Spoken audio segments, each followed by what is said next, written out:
It was August the 20th, 2011, a day where I never felt so beautiful and loved in my life.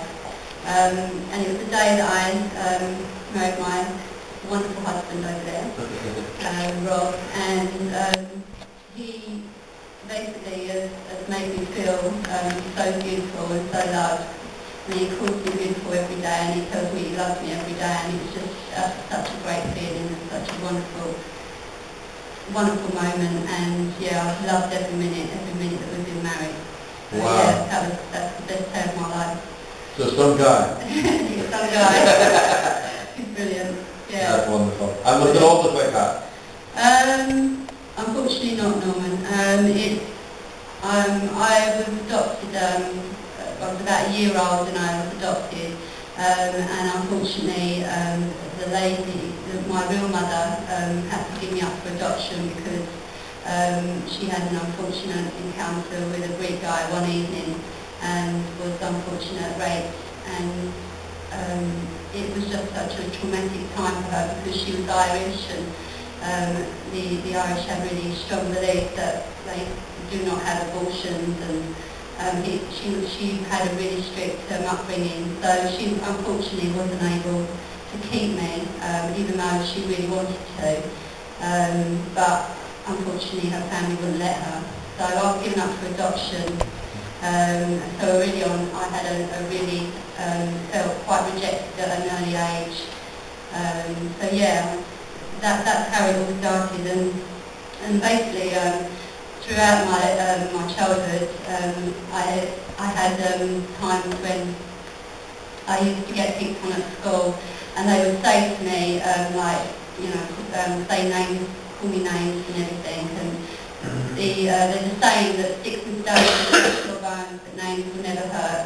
I can definitely vouch that they really do. I've got half Greek in me. I was really, really dark at school, and so I would get picked on because of my colour.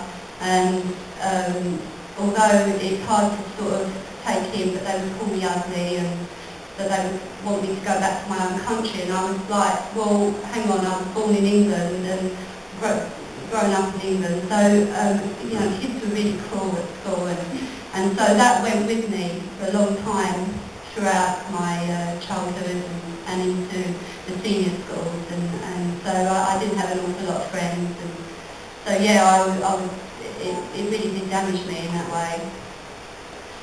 Right, and I've often heard it said, and it frightens the life out of me as a dad of three girls, that very often the most influential person in a girl's life is the father figure. Yeah. Yeah. So within your adopted family, was that a positive experience for you, your adopted father? Well, I mean, they were very good parents. I mean, they gave me everything that a child would ever need. But the one thing that they really lacked was certainly from my father's point of view, was a lack of affection and hugs and kisses and just that feeling of love, being loved by him. I mean, he was quite an angry person, and I mean, I could tell you a particular story when that I used to dread when he used to ask me to get my old rickety old blackboard out, and it would be time for doing my alphabet. Now, I wasn't the most brightest of children, and certainly with a father that I had, he would be quite angry and quite frustrated with someone who didn't know what they were doing. And as a child, I would always get things wrong, and he would ask me to do my alphabet, and every time I would get it wrong, and he would just call me stupid, and that would just ring in my ears the whole time. He was just so stupid, he would say, and that was just one of the things that he used to call me, and it just stuck with me, and throughout my childhood and into my adulthood, I just felt that I wasn't worth anything, and I couldn't sort of live up to anything that I would do and please him, because he was just so negative and so aggressive towards me, and he was quite an angry person. So yeah. Wow. So things were tough from a lot of different angles for you. How did that then follow through into your adult life and your relationships with other people? Well, because because I'd been brought up with such an angry background, I thought that sort of went with me into adulthood, and my dad had this really thing about that if anyone picked on you, you fight back, and so that sort of went with me into adulthood, and so the relationships I would get into, especially with guys, would be ones that would be quite controlling and quite abusive, and I've got some examples of. There was one time when my ex-partner, I told him that I was pregnant, and we'd been together like 2.5 years, and we were due to get married and everything. And I told him that I was pregnant with our first child, and so basically he turned around and asked me to choose. You either choose the child or you choose me, and there's a guy that said he loved me and he wanted me, and yet he was asking me to choose. And he said, well, if you have the baby, then you've got to give it up for adoption. And so and I had that control. And I mean, thank the Lord, I didn't give in to him, and I walked away from him because I wanted that child so much, and I ended up having a beautiful baby boy. However, I went on to another bad relationship, where abusive relationship, and I had an ex-husband of mine. I had a time when I had a car accident, and the insurance money came through for this car, and I needed to buy another car so that I could get about with the children. And I was pregnant at the time, and I got a cheque through, and he asked me to give him the money for a project that he wanted to do, and I turned around to him and said, and I actually was so brave at that time, I said no. Unfortunately, that was probably the worst thing I actually said to him, and as soon as I said that,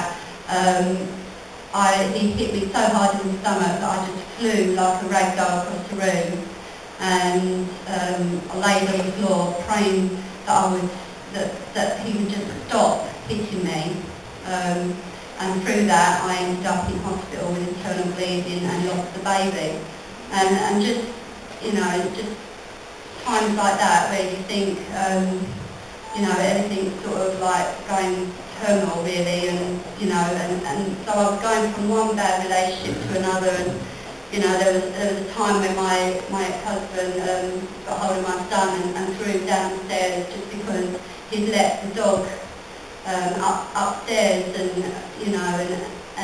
he had fractured his collarbone, and you think like, why am I with this person? But it's so hard when you're in that place to actually walk away from someone that's so controlling and hurts you, and you think that they love you because they say, oh, I won't do it again, I promise I won't do it again. Like I said, I went from one relationship to other, and then I had another relationship where I had an ex-partner who wanted to bring porn into the house. Now, I had children, and I certainly said no to any porn. And just because I said no porn in the house, he turned around and basically got me hold of my throat, tried to strangle me, stabbed me in my wrist, and sexually assaulted me. And this was all just because I said no to porn. And it's just a devastating time, and you just don't, it happens it's like you put it on fast, you put your life on sort of like fast forward, and you just can't imagine what you're going through at the time, and it just when it happens to you, you just don't realise how bad and how it affects you. But there's just an example of just the tough time I had, and yeah, how having such an angry father had just sort of made me go into such bad relationships. So yeah. Thank you. Now, At one point there, we'll just round it up and maybe come back later on, but at one point there you said that when your, I'm not sure it was a partner or husband, Yeah, my ex-husband, yeah. had knocked you across the room when you lost the Yeah. baby, I think. Yeah. You said you prayed. Yeah, I Now, mean, where was God in your life up until this time? well, Norman, you see, I'd given my life to Christ at the age of 13 because my mother had taken me to church ever since I was younger. However, I never really had that relationship with God, so I just thought by giving my life and being baptised in God, in the church, that was okay, and now I was a Christian. However, I never had that connection with God, so I never really walked with Him in that relationship. So yeah, that's where I basically went wrong really. I didn't walk with Him. So yeah, although I did pray to Him, I never really heard from Him, and I never felt that. I'm sure I know that I went through it for a reason, but at the time, obviously, I didn't see God in any of it. So yeah. Thank you. That's Thank okay. you. I really appreciate that. It's not easy to kind of share